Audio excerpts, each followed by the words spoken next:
આજ રોજ મારો જન્મદિવસ છે એટલે જ નહીં પણ અવિરત ચાલુ જ છે આવી સેવા. મારા પપ્પા અનિરુદ્ધસિંહ બાપુ અને મારા દાદા મહિપતસિંહ બાપુ વખતેથી અવિરત ચાલુ છે અમારી વિવિધ જગ્યાએ સેવા. અને હાલ જ 1-1.5 વર્ષથી મેં એક RAR ફાઉન્ડેશન નામથી ચાલુ કર્યું છું, જેમાં સૌરાષ્ટ્ર કે ગુજરાતમાં ધીરે ધીરે વધુમાં વધુ શ્વાસ ફેલાય છે અને ખૂબ સેવાનું કાર્ય કરે છે અમે.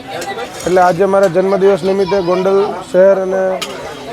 ગામડા 81 ગામડા છે, એની અંદર જેટલી પણ ગૌશાળા છે 41 ગૌશાળા અને 10થી વધારે આશ્રમો છે, વૃદ્ધ આશ્રમ, જે નિરાધાર લોકો છે, જે ગરીબ લોકો છે, એને લોકો માટે બપોરને સાંજનું જમવાની વ્યવસ્થા કરી છે અને ગાયું અને નંદી માટે લીલાની વ્યવસ્થા કરી છે. મારો જન્મદિવસ નિમિત્તે આવનારી 15મી ઓગસ્ટને ધ્યાનમાં રાખીને જ્યારે દેશના યશસ્વી વડાપ્રધાનને સંકલ્પ લીધેલો છે કે હર ઘર તિરંગા, તો આજરોજ હું ગોંડલ શહેરમાં કોલેજ ચોક ખાતે રોડ ઉપર વાહન ચાલકોને, ગોંડલના બસ સ્ટેન્ડે કે પછી બસમાં મુસાફરી કરતા બધા યાત્રીઓને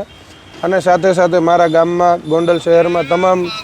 અને સાથે સાથે મીડિયાના મારફત કે તમારા પત્રકારના મિત્રોના મારફત હું ગોંડલની જનતાને પણ કહું છું કે આવનારી 15મી ઓગસ્ટે તમારો જ્યાં પણ વ્યવસાય હોય કે વેપાર કરતા હોય કે જ્યાં તમારું ઘર હોય કે જ્યાં પણ તમે રહેતા હોય ત્યાં બધી જગ્યાએ 15મી ઓગસ્ટે તિરંગાનો